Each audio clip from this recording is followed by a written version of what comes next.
কিছুদিন ধরে থেমে থেমে বৃষ্টি হচ্ছে আর একটু ঠান্ডা ঠান্ডা আবহাওয়ায় তো মনে হলো যে এই সময়টায় হাঁসের মাংস খাওয়া যেতে পারে। আমি অবশ্য গরমে হাঁস খেতে পারি না, তাই আমি এই ঠান্ডা আবহাওয়া মনে করে তো বাজারে গিয়ে যখন দেখলাম যে সব জিনিসের দাম চড়া, কিন্তু হাঁসের দাম অতটা চড়া নয়, তো আমি একটি হাঁস পছন্দ করে বিক্রেতার সাথে দর কষাকষি করে কিনেই ফেললাম। তো আমি বিক্রেতাকে বললাম যে আপনি হাঁসটাকে যেহেতু জবে করে দিবেন, চামড়াটাকে ছিলে দিবেন। তো বিক্রেতা তো আমার হা করে আমার মুখের দিকে তাকিয়ে রইল, কেন চামড়া ছিলে দিব? হাঁসের মজাই তো হচ্ছে চামড়া সহ খাওয়া হবে মাংস। না রে ভাই, এই চামড়া নিতে গেলে অনেক কষ্ট, তো আপনি হাঁস খাবেন অথচ ঝামেলা পোহাবেন না, এটা তো হয় না। হ্যাঁ, আমি হাঁসও খাবো এবং ঝামেলাও পোহাবো না। তো যাই হোক, আমি যেটা বললাম সেটাই সে করে দিল। তারপর বাসায় এনে আমি কাটাকুটি করে এখন আমি ধুয়ে কিছু মশলা মিক্সড করে নিচ্ছি। রেগুলার যে মশলাগুলো দিই সেগুলোই দিচ্ছি, হলুদ গুঁড়ো, মরিচ গুঁড়ো, তারপর ধনে গুঁড়ো, এগুলো তো দিয়ে দিয়েছি এবং গোটা গরম মশলা কতগুলো দিয়ে দিয়েছি।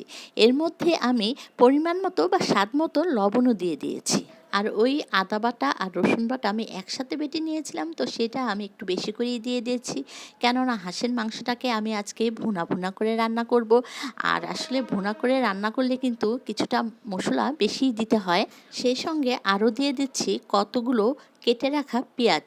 পেঁয়াজ কুচিগুলো আমি দিয়ে এরপরে আমি পরিমাণ মতো তেল দিয়ে দেব, রান্নার রেগুলার তেলটা দিয়ে এরপর আমি হয়তো আপনারা হাত দিয়েও মাখাতে পারেন, তো আমি হাত দিয়ে মাখাইনি, আমি চামচ অথবা খুন্তি দিয়ে ভালো করে নেড়ে চেড়ে মাখিয়ে নিয়েছি। আসলে এটা যে যেভাবে মাখাতে পারেন। তো এটা মাখিয়ে আমি আসলে সঙ্গে সঙ্গেই বসিয়ে দিয়েছি, কোনো ম্যারিনেট করিনি। তো এটা আমি চুলায় বসিয়ে দিয়েছি যেহেতু, এরপর একটু নেড়ে চেড়ে দিলাম, ঢেকে আমি কিছুক্ষণ রান্না করেছিলাম। এরপর আমি প্রায় বড় কাপের 1 কাপ পরিমাণের মতো পানিও দিয়েছি, গরম পানি দিয়েছিলাম। তো আসলে এটা স্কিপ হয়ে গিয়েছে। তো এটা দিয়ে আমি আরও কিছুক্ষণ নেড়ে চেড়ে তারপর আমি ঢেকে রেখেছিলাম। মাংসটা আধা সিদ্ধ হয়ে গেলে আমি এর মধ্যে প্রায় 1 চা চামচ পরিমাণের মতো জিরার গুঁড়া দিয়েছি, ভাজা জিরার গুঁড়াটা, আর 1 চা চামচ পরিমাণের মতো আমি এখানে গরম মশলার গুঁড়াটা দিয়েছি। তো এটা দিয়ে একটু নেড়ে চেড়ে আরও কিছুক্ষণ আমি রেখেছিলাম। যখন ঝোলটা ঘন হয়ে এসছে, মানে গ্রেভি আকার ধারণ করেছে আর মাংসটা সিদ্ধ হয়ে এসেছে, তখন কিন্তু আমি নামিয়ে নিয়েছি। মাশাআল্লাহ, আমার হাঁসের মাংসটা কিন্তু খুবই টেস্ট হয়েছিল।